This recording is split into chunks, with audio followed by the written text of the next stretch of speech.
We are here. Time to preview the Super Bowl, the big game. Erik joins me from eTop21 Sports, and we've been here for all of your games throughout the NFL season. We previewed every single team, every single division, months leading into the year, and it's all come to this, Erik. And I have to say, it's just a good matchup. It's a really good matchup on paper. It makes a lot of sense. If we would have talked before the season and said we're going to have a matchup of Chiefs versus 49ers, you and I would not have been surprised. No, not at all. This year has been really inconsistent. You know what I mean? There's been a lot of strange things happen. But when you look at the big body of work, you can make an argument that these have been the two most consistent teams on a week in, week out basis. And what you're kind of hitting at is some of the narrative-y stuff that I was thinking about to set it up, is that you've got the Chiefs, who are your champions last year, and most of the year they don't look quite like themselves. Their offense really wasn't that great. They led the league in drops. They turned the ball over more than Mahomes ever had, and they had a ton of penalties. They just weren't really dominant throughout a lot of the year. But then all of a sudden, during the playoffs, they've looked incredible. They've sort of, if you're just looking at the body of work in the playoffs, they've been the better team than the 49ers by far on both sides of the ball. And then you flip it around, San Francisco was just much better all year. They were much more consistent, much more dominant all throughout the year. But then on the flip side, they've been very lucky to get here. They should have lost both of their games along the way, and they've benefited and needed like some strange bounces to happen for them to get here. So fascinating in that sense. And then you've got the two separate teams as far as, you know, their history in the Super Bowl.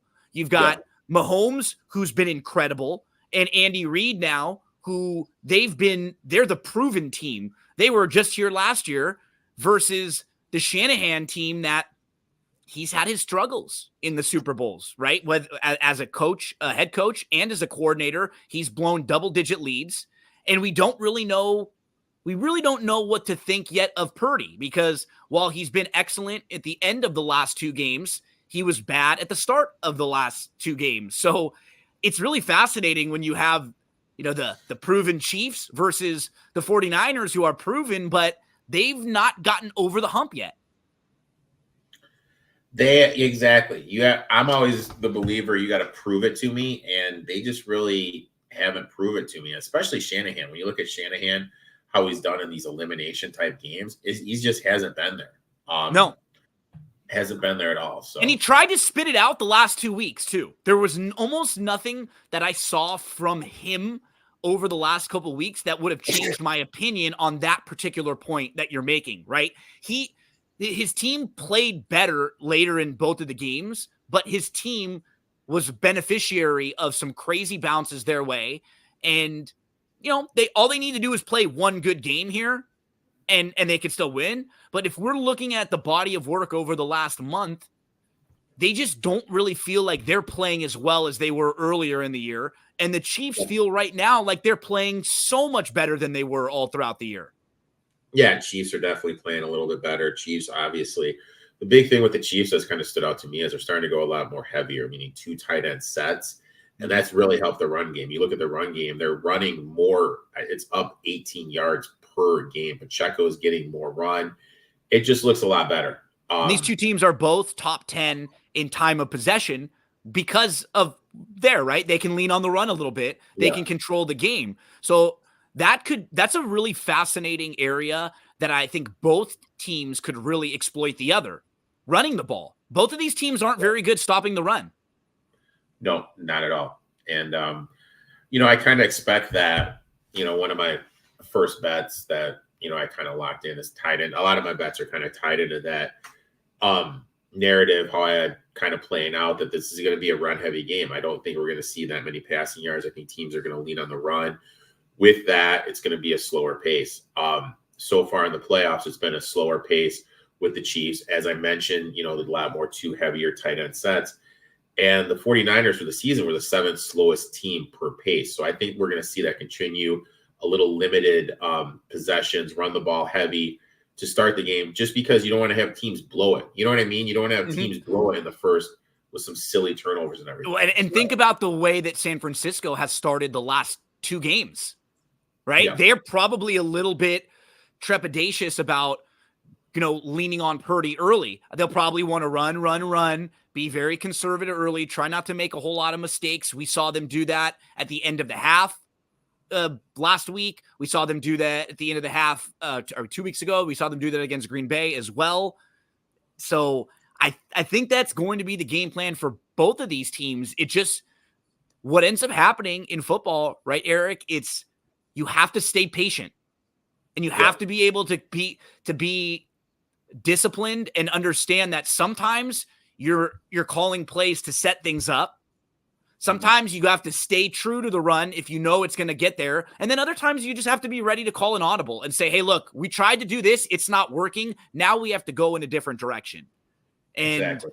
I'm really fascinated by the matchup between these two teams in particular, with a Shanahan and a Spags, who are both excellent. And getting into some of the things on the Chiefs side, we have Reed, who's the 4th coach in history to make at least 5 Super Bowl appearances.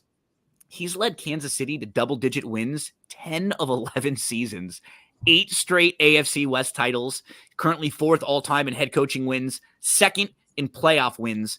This is their 4th Super Bowl in the last 5 years. They're only the 3rd team in history to have a stretch like that where they've made 4 out of 5 Super Bowls. They're trying to become the first back-to-back Super Bowl winner since 2003, 2004.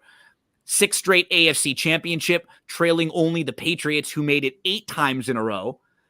Games against the Dolphins and the Ravens in the playoffs this year, they did not run an offensive snap when trailing. Just dominated those games, start to finish. And Mahomes is the first player ever at quarterback to start 4 different Super Bowls before the age of 30. So now let's think about this. It's kind of funny where we sit right now. He has 17 playoff games. So that's a full season. Right? That's a full sample size of an extra season of just playoff games for Mahomes. He's 14-3 which is insane. Against the best teams. You're playing against only the best teams. So in those 6 years, those 14 wins, that's more than any other quarterback in history.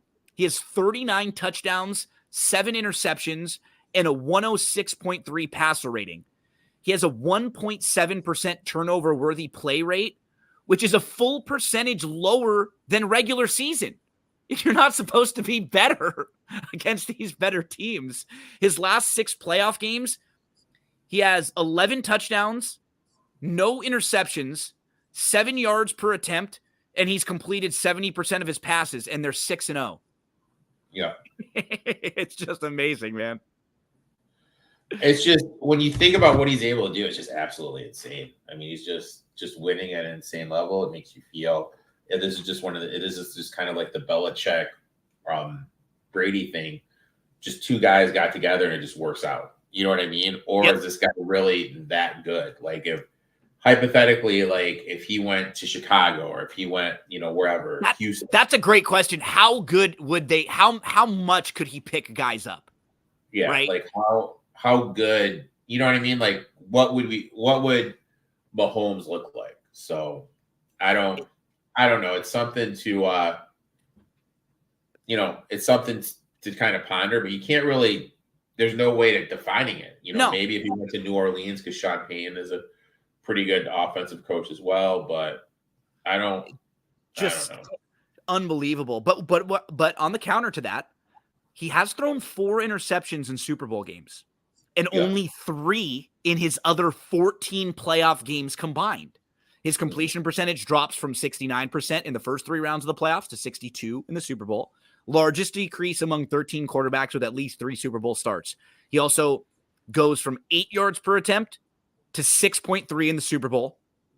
But again, we're nitpicking a little bit. He's been amazing. Kelsey has been amazing. 262 yards and 3 touchdowns in 3 games this year. So now Kelsey has played at least 3 playoff games each of the last 5 years.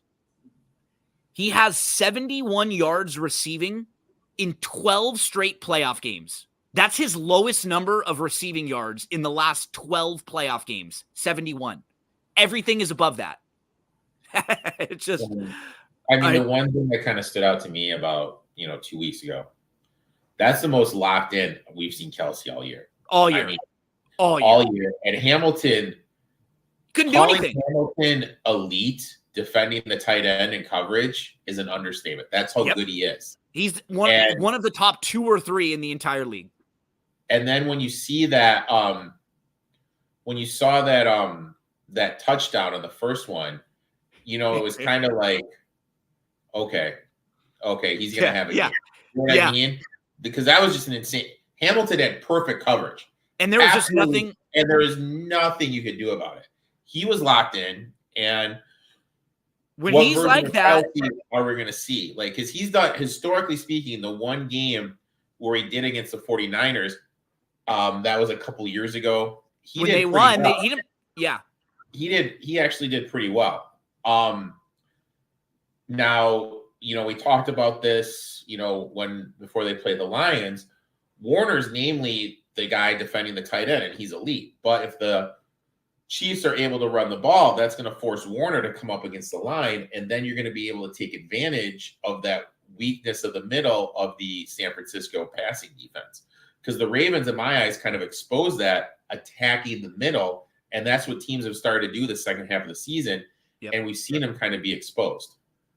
And what you were pointing out, which I think is a real key too, is that you're seeing the Chiefs using different personnel because they're really depending and leaning on just a few of their playmakers. They're throwing in extra tight end, extra blockers, going a little bigger because right now they're leaning on Kelsey. In the playoffs, he has 28 targets. Rice has 23. Nobody else has more than 9. They're going Kelsey. The only guy that's had over 4 targets is MVS last game in a game. Yeah. So it's all Kelsey, all Rice, and then Pacheco runs, and they're just leaning on their best players. And when you feel like you have an advantage with Kelsey there and with Rice, that's what they've done. Rice finished the season with 938 yards receiving. He's had 223 yards and a touchdown so far in 3 games in the playoffs. And Pacheco, how about him? His last 6 playoff games, he's averaged 18.7 touches and 90.5 total yards. He has a rushing touchdown in 4 straight playoff games. Really impressive. I like Pacheco a lot this game. Me too. And if Kelsey was able to do that against Hamilton, you pointed out, second highest grade safety in coverage grade during the season by PFF. Against that defense, it's probably going to be even a little softer here. And then on the Chiefs defense, number 2 in yards allowed this year, allowed the third fewest yards per attempt. They had the second most sacks in the league, including the playoffs. They've averaged allowing only 294 total yards per game, the best for the Chiefs franchise since 1995. The Dolphins and Ravens combined to score 17 points. They allowed 4.2 yards per attempt and a 55 passing grade when they used man coverage against Josh Allen, Lamar, and Tua. That's what's going to be interesting because San Francisco is very good against man coverage, and Purdy has been because they have a lot of the man beaters, the man breakers with Kittle, with Debo, with McCaffrey, with Ayuk. And that's going to be one of those sort of strength on strength because this Chiefs defense, they forced 3 turnovers last week. I will say, though, and you and I were talking about this during the game and even after, I'm going to give the Chiefs a lot of credit for what they did because we can't fault the Chiefs for what the Ravens' game plan was. But what the hell were the Ravens doing only running the ball 6 times to running backs throughout the entire game? Yeah, that makes 0 sense. Like, it is what it is. You know what I mean? Yeah. Another thing, Justice Hill, 70% of the snaps. Like, what's your thought process there? Why are you giving him 70% of the run? You know what I mean? It just doesn't make sense to me. Like, their whole thought process, game process, it kind of made me feel like they're trying to prove Lamar was just as good. It felt like they were trying to prove he's a drop back passer like Mahomes. He can make all the throws, and every game is different. Every opponent is different. You have to do what's best and what it makes the most sense against each opponent. And the other thing, it's kind of like the quote unquote Chiefs factor, Mahomes factor, whatever. You feel perceived pressure. You get down that early 7-0. Yep. And then you're like, oh shit, we need a score. Instead of just staying with the game plan, running the ball, you start pressing a little bit. You know what I mean? And it's like second quarter, you're down 7 points. The game is far from over, but you feel that perceived pressure. So, that could have this effect on Shanahan. Shanahan's proven in the big game he hasn't really. Yeah. So, it's a really interesting matchup. Spagnuolo, Spags, Shanahan, Reed. All these guys are just excellent with their halftime adjustments. I know Wilkes is getting like a lot of credit for what he did and for his second half adjustments against the Lions. He just played man. You know what I mean? It wasn't like any earth-shattering thing he did. He's like, okay, we're going to play man. And the Lions made mistakes. Yeah. The Lions made mistakes. Fumble, 2 drops, and then a couple of questionable. And you and I have debated the Dan Campbell going forward or not. And wherever you stand on that, the Lions did things themselves that were not the 49ers making plays, right? Those decisions were the Lions impacting how the game was going to unfold. Do they kick or do they, go for it? And when they went for it, they even had the right play call and they dropped it, and the drop pass that's a dropped interception that ends up a 55-yard bomb down the field. That was nothing from San Francisco. There was no skill on that at all. The fumble from Gibbs, that was a gift again. So these are things where, they didn't make the adjustments as much as it felt like the Lions really got tight. And the Lions did not play nearly as well. And similar happened with Green Bay. You just feel like if San Francisco runs into another team that plays well, they have a tough time. And that's where I'm kind of getting at here. And it seems like just kind of overall talking for one side or the other. Did you lock in like the Chiefs in this game? So I have a ton of bets this game, man. Yeah, and we're going to get to a bunch of them. But overall, you're leaning more Chiefs than 49ers just on the side? Yeah, so I got this at 2.5. I missed right off the bat, me too. And I know that my model is going to tell me, it's telling me right now to bet the 49ers, but I'm just not going to do it. Mm-hmm. Let's face it, the Lions coaching staff and their blunders blew that game. Niners haven't looked good in the playoffs in any of their playoff games. Last 20 years, favorites are 35% of the Super Bowl. That means dogs, obviously 65. 1 seeds in the Super Bowl are 42.9%.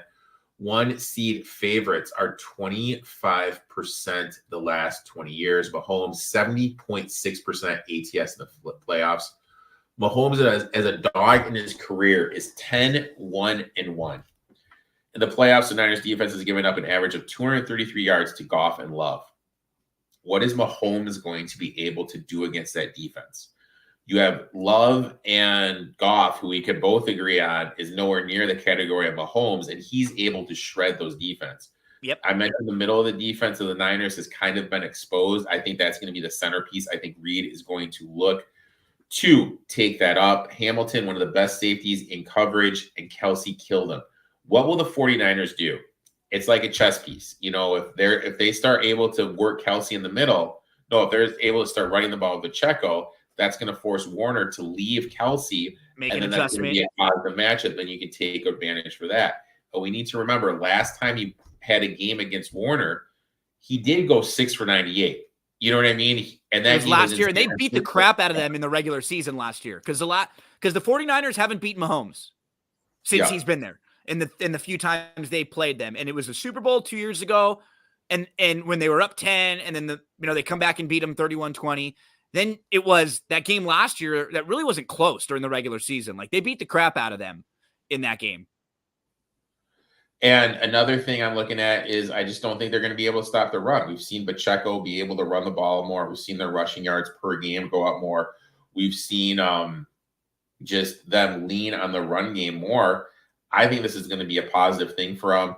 I like the Chiefs here. I played them at +2.5. I did as well.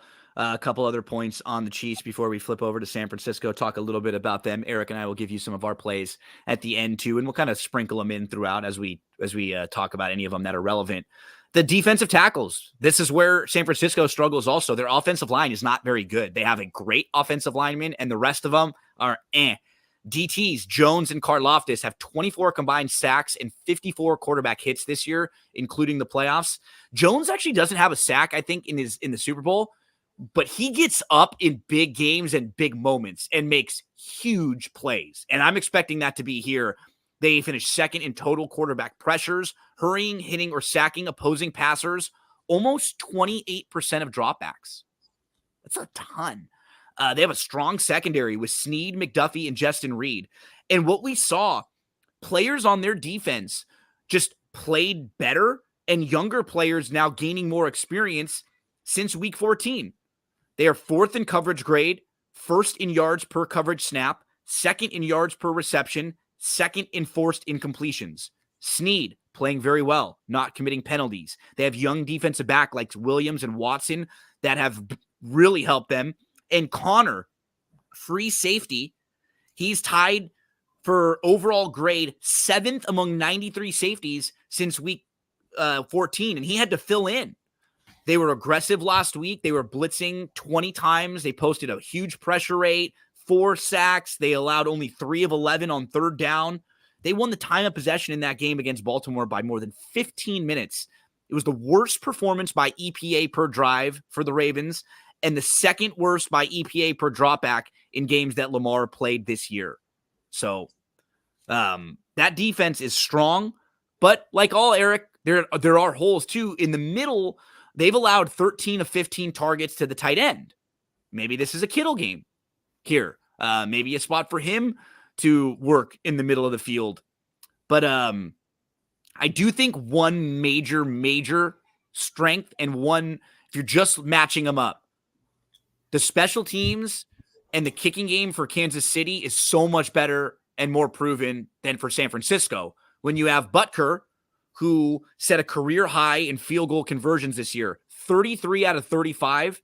He did not miss one extra point all year, and he's hit all 7 of his field goals in the playoffs.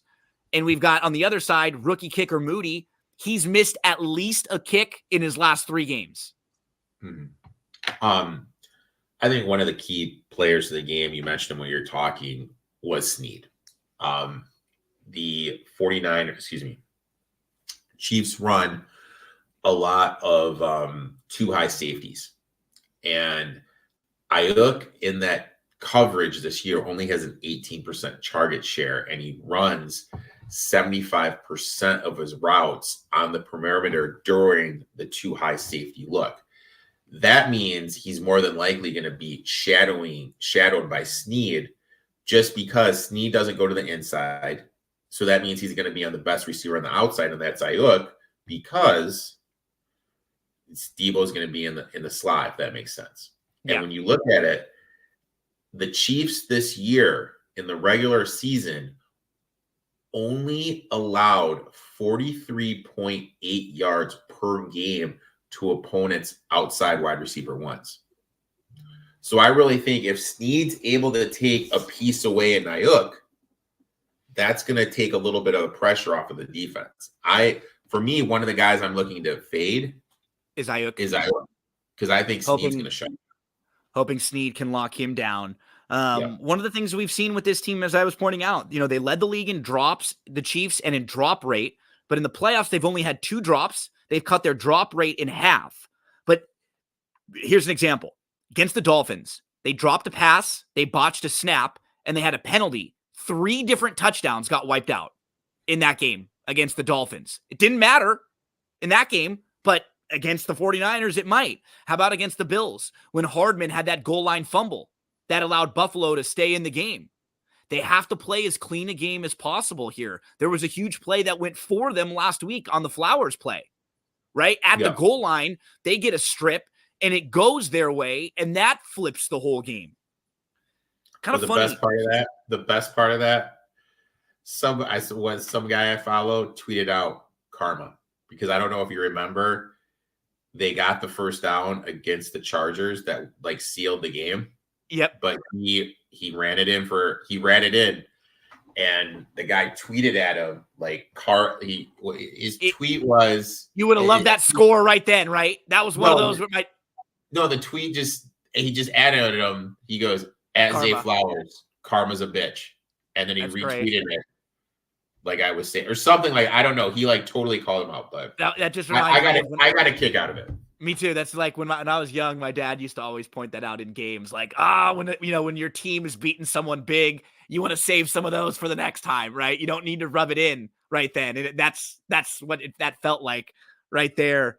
So they are the 9th team in the last 20 years to pull off upsets in the divisional round and the conference championship. 6 of the previous 8 went on to win the Super Bowl. Mahomes is 3-0 in the playoffs as an underdog straight up. This is a crazy stat. So Mahomes, underdog in the playoffs, 3-0. Brett Favre, Dan Marino, Steve Young, and Jim Kelly as underdogs in the playoffs combined, 3-25. And Mahomes, 3-0. Overall, in his career as an underdog, he's 9-3 straight up. This year, Chiefs are 12-8 against the spread, including the playoffs. 49ers 9-10. This Chiefs team actually didn't even score a point in the second half of the game last week. They're the first team since the 2010 Steelers to go scoreless in the second half of the AFC title game and still win. They only had 98 total yards, and they went just 3 of 8 on third down against a good Baltimore defense. One thing in this game, though, I think really we're going to see Spags, he's not really talked about enough, Erik, as each year, because he's not a guy who is as good, I think, during the regular season, because for him, it's all about the adjustments that you make. And for him, it's all game to game, being able to call things a little bit differently. That's what I like about him. He's not necessarily as flashy. His teams don't usually stack up as much like defensive counting stats. But in these big games and in these big moments, reminds me a little bit of the Bengals coordinator. They just know how to make some adjustments in the games to make things a little bit more difficult on you. Spags is 17-4 in the playoffs as a defensive coordinator, 3 Super Bowl victories. In the last game against Baltimore, it was the second best game he's ever coordinated based on EPA per play in the playoffs. And the best one ever was the win against the Dolphins 3 weeks ago. So 2 of the best games he's ever had by the metrics for defensive teams have come in the last 3 games. And that's not a surprise. This is the best defense that Mahomes has ever had. Oh, by far. But they still can't stop the run. You know what I mean? And and they look back at it, that's just something that just kind of shows how bad they've been. I guess that's my point. And they've been fortunate to get up in these games in the playoffs too, right? It kind of reminds us of what happened with San Francisco all through the year, where San Francisco would get up and other teams wouldn't be able to run the ball against them as much because you're down 10, you're down 14, you have to try to throw the ball. And then, it's a little more difficult to stay consistent then. But, this 49ers team, they're in their 3rd straight NFC championship game. They're 4th in 5 seasons. They just pulled off the biggest comeback in NFC title game history. This is the 3rd Super Bowl for Shanahan, one as the offensive coordinator of the Falcons, one as the 49ers head coach. Mentioned those games where he saw teams blow a 25-point lead and a 10-point lead in those games. The Chiefs scored 21 unanswered fourth quarter points back in that game in 2019. They were down by 10, and they scored 21 straight to win by 11.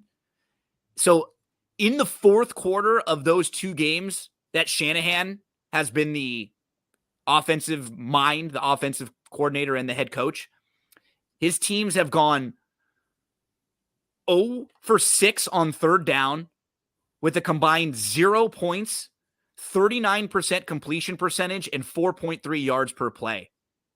They get tight in the fourth quarter, man. He hasn't completed a first down.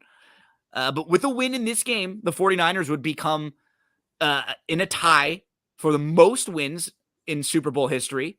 But they haven't won one since 94. They did lead the league in scoring this year, 61 total touchdowns during the regular season. McCaffrey led the league in rushing and in total yards, 564 yards receiving, 1,459 yards rushing. He had 21 touchdowns. Brock Purdy, third youngest quarterback ever to start a Super Bowl. He turned just 24 on December the 27th. He's gone 21-5 as a starter, including the playoffs, 44 touchdowns, 15 interceptions. This year, he was first in yards per attempt, top 5 in yards, touchdowns, passer rating, but he struggled a little during the playoffs. Against Green Bay, he had 10 off-target throws, which was the most he's had in any game all year. But there was at least 2 interceptions dropped. Didn't hurt him. Against the Lions, 7 off-target throws. Same sort of thing. Probably 2 more that could have been intercepted that weren't. Didn't hurt him. He did complete 13 of 16 in the second half. And the scrambles. I mean, that was the key. 3 scrambles for 52 yards, all of them giving San Francisco a first down. He also completed 3 passes on scrambles. So, Erik, there were 6 times you got him out of the box. He was moving. You probably thought you had him, and he either picked up a first down with his legs or threw a first down. And those are backbreakers. Those are just killers. Yeah. I mean, against the Lions, I mean, he looked great running the ball. I mean, Brock Purdy stepping up in the pocket. And that's some athleticism we've never seen before. But that's going to give Spoles another thing he kind of has to plan for. Now, this 49ers team is number 3 in scoring defense. They have 6 defensive starters who have been here in a Super Bowl before, but their defense, by all the metrics, is a little overrated, overhyped. By counting stats, they're good, but when you look at some of the advanced metrics, they're not fantastic. In the regular season, they allowed the 6th fewest receptions of 14 or more yards. During the playoffs in 2 games, they've allowed 13 receptions of 14 plus yards. Huge plays they're allowing. They're good at defending the middle of the field and the tight end. You've pointed that out a few times with Warner. But in the 3 matchups with Kelsey and Mahomes, they've completed 20 out of 24 targets for 255 yards and a touchdown. 3 games against the 49ers. Yeah. So they're not stopping them a whole lot there. They should have lost both of their playoff games. They're down to Green Bay. They need a last-minute touchdown drive and an interception. Down 17 against the Lions. Drops, turnovers, failing 4th downs. All these crazy things they've needed in order for things to go their way. Now, another point, last week we're talking about the Lions and the kicker. They had a kicker who struggled, and that's one of the reasons maybe why they didn't go for it. And the 49ers have a kicker who struggled in that same range. We saw him miss a kick that was like the same in range that Badgley was going to be asked to either kick a 45 or a 48-yard one. Moody at least 1 field goal or extra point missed in each of his last 3 games. But some real positive stuff for this team, obviously. ESPN has a receiver scoring metric. They have Ayuk leading all receivers in catch score and overall score. Debo leads all receivers in yards after catch score. Kittle leads all tight ends in overall score. And McCaffrey leads all running backs in catch score. So they've got the best receiving running back, the best receiving tight end, the best receiver, and then the best player yards after catch. That's not bad, Erik. That's not bad at all. I mean, you can't complain about. I mean, that's you can't complain. No, that's really impressive. But the weak spot where we want to keep hitting on, the run defense. They rank towards the bottom of the league in success rate and in rushing defensive EPA. DVOA, they were a little bit better. They were 15, but that still shows you they're not even really that good. And that's still only middle of the pack. They allowed the Green Bay Packers to run for 138 yards. Jones rushed over 100 himself. Last week, the Lions had 182 yards rushing, 6.3 yards per carry. The 49ers have allowed a 79% conversion rate when teams have 3rd or 4th down with 1 or 2 yards to go. They're bad at stopping the power runs. Just not good at that at all. There were only 3 teams in the entire league that allowed a positive EPA on runs up the middle this year. The Panthers, the Giants, and the 49ers. I mean, this team is bottom 10, Eric, in almost every defensive run, like advanced metric. They're really not good against the run. No, not at all. And it can definitely be exposed at. And I think they're going to look to take advantage. I think both teams are going to run the ball. I think this is going to be a heavy running thing. And that kind of, when you bet, it's important to kind of have narratives. Like, it doesn't make sense. For your betting, that makes sense to how you bet something. So, I mean, I have a lot of bets kind of tied in how I think it's going to be a running type game. The first bet that I have that kind of starts into that is, I bet under 9.5 in the first quarter. I expect it to be a rush heavy team. I think both teams are going to look to run the ball because that's going to be slower pace. These defense struggled to stop the run. So you know what I mean? I just think we're going to see that running clock. 49ers play at the 7th. Totally agree. Pace in the league. I expect this to be a lot like the Panthers 49ers game was when that first quarter, both teams just had long drives when the quarter was over and one team got 3. KC has started to play a lot more 2-end tight end sense, running slower pace. And you mentioned Mahomes' ADOT, average depth of target. He's not throwing the ball deep anymore. That's an important thing to remember is Rice and Kelsey, everything is underneath. MVS and Watson are the deep threats. And then Tony, Sky Moore, and Hardman are only getting run now when the game is over and they're kneeling. So that's it. They've completely eliminated the deep stuff. Everything's underneath, a lot of running. So look, I bet the under 9.5.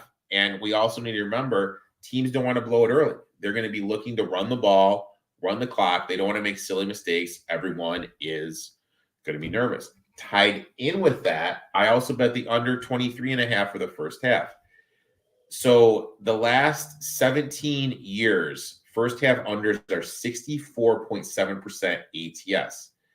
I feel, like I said, both teams are going to be looking to run the clock, sit on the ball. Not really sit on the ball, but kind of feel it out, put themselves in the position, feel out what the defenses are doing, not try to open it up. This isn't like the Chiefs and the Eagles last year when both teams were fast-paced.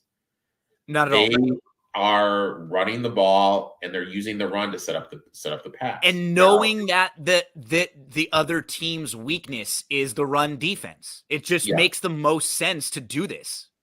And then tied in with that, I like betting more points second half than first half. Like I mentioned, first half under 64.7% the last 17 years. I expect that trend to continue. And in that sample size where the first half under hit, all those games, 80% of them, this bet more points second half than first half hit. In the last 17 years of the Super Bowl, when you look at every game, even if the first half overhit, the second half more points scored than first half has hit 65% of the time. Shanahan, Reed, excellent, just excellent halftime adjustments. I expect they're going to be able to take advantage of what these defenses are showing him. Look, I'm not a big Steve Wilkes guy. I think Reed is going to be able to exploit what he comes out with in the defensive end. So, look, I played more points second half than first half. But all those 3 bets are all tied into I expect this to be a lower scoring game.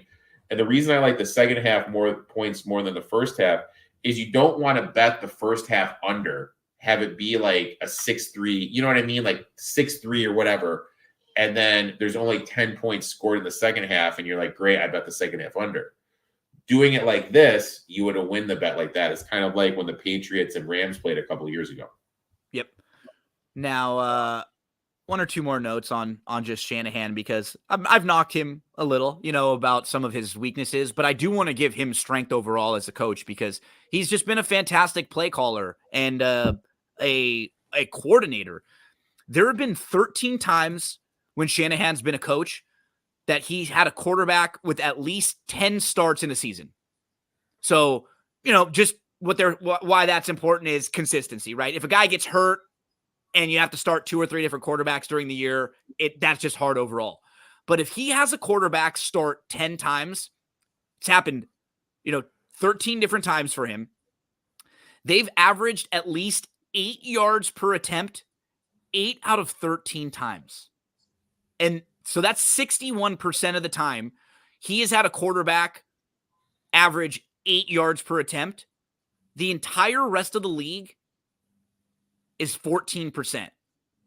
And he's at 61 as a coach since 2008. So what does that mean? That means he is 4 times as likely to have a quarterback hit that threshold than any other team in the league. That's Jimmy G, 8 yards per attempt 3 times. Matt Schaub did it twice. Brock Purdy did it. Matt Ryan did it. RG3 did it. Completely different styles of quarterbacks. Yeah. Good, bad, talent levels all over the place. But the dude knows how to design plays and put his guys in the best position to succeed.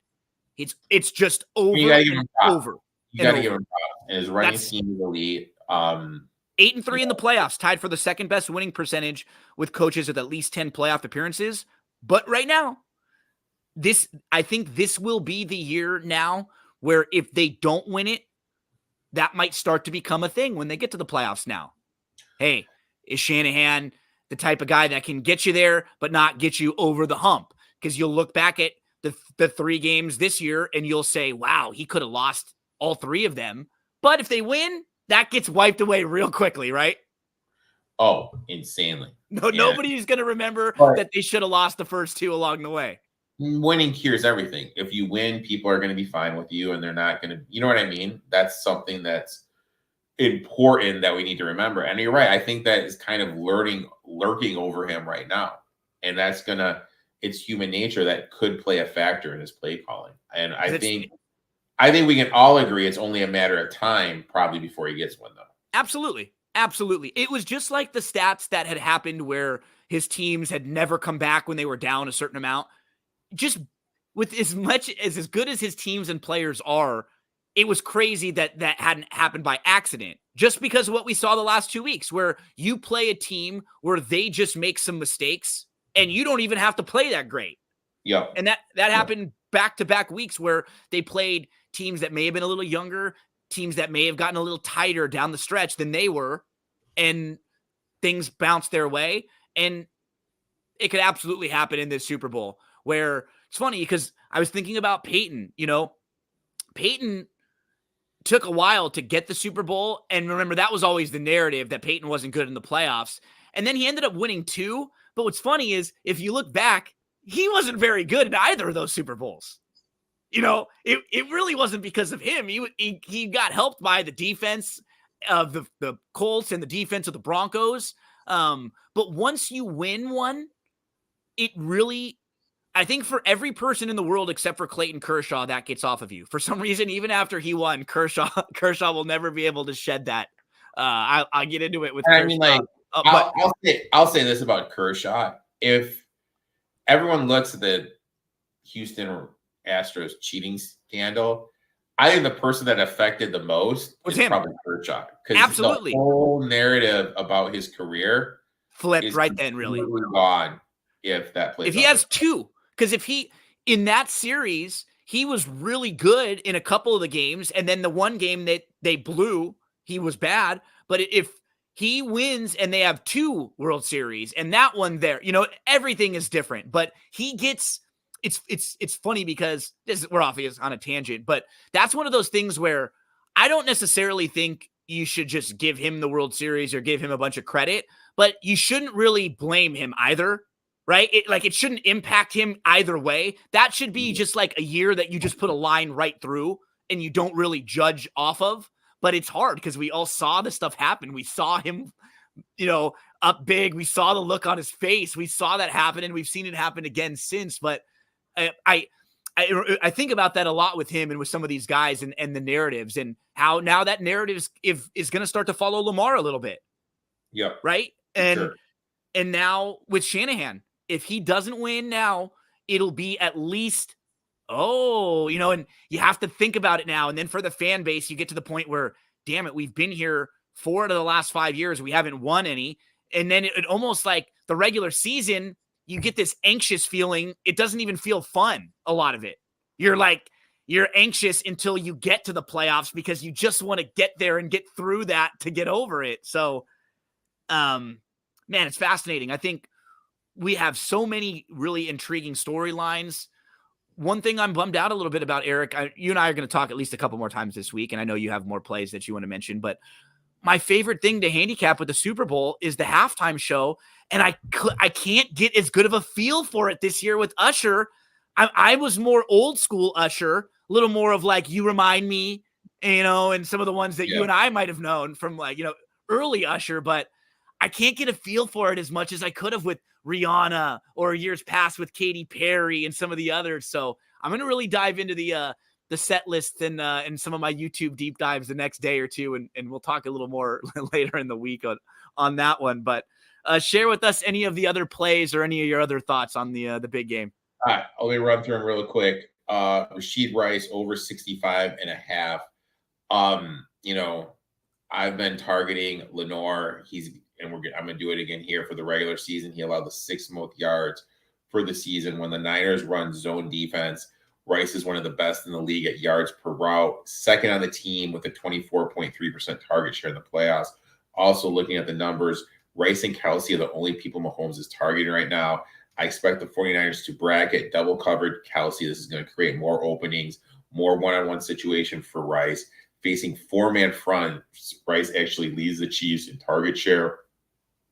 Also, by a great margin, leads the Chiefs in snaps played. Plus, since Thanksgiving, Rice leads the Chiefs in targets, receptions, and yards. I expect Reed to take advantage of this over 65.5 yards receiving. Next bet, Debo, anytime touchdown plus 170. I expect a heavy dose of Debo here. Chiefs are elite outside defending the wide receivers, but if we just kind of look at the slot wide receivers, they've really been targeted in the playoffs. Flowers, 8 targets, 5 receptions, $115, 1 touchdown. Shakir, 9 targets, 7 receptions, 44 yards, 1 touchdown. Cedric Wilson even had 7 targets. We only had 3 receptions, 37 yards. I expect this trend to continue for Shanahan to look to target Debo. Also, Casey runs a lot of 4-man fronts. Debo actually leads the 49ers in target share during that defense. Also, I don't think we're going to see Elijah Mitchell at all. I think this, when CMC does get rest, I think it's going to be a Debo backfield that he's going to get some rushing attempts inside the red zone. Also, Debo leads the 49ers in red zone targets, anytime TD plus 170. Next one, Pacheco, over 66.5 yards rushing. He's gone over this 4 of his last 5 games. He's gone over this every game in the playoffs. In the playoffs, he's averaging 84.7 yards per game, 4.3 yards per carry, 21 attempts per game. Niners are 15th DVOA defending the run in the playoffs. 49ers against the Packers, 136 yards and 28 attempts, 4.9 yards per attempt, with Jones having 18 carries for $108. Against the Lions had 182 yards and 29 attempts, averaging 6.3 yards per attempt, with David Montgomery having 15 for 93. The Niners defense can be rushed on. I've mentioned this a couple times. Chiefs are starting to go more heavier sets in the playoffs. They've gone from averaging 104.9 yards in the regular season to 108.3 yards per game in the playoffs, really leaning on that run game. Another thing, I'm looking at it. I found one book that allows you to fade head-to-head matchups in receiving yards. With that being said, I'm fading Brandon Ayuk. Snead doesn't travel to the inside. He plays more of the outside. And Ayuk lines up there 75% of the time. Against 2 high safeties, he only gets 18% of the target share. Against number 1 wide receivers on the outside, Snead has allowed 43.2 yards per game.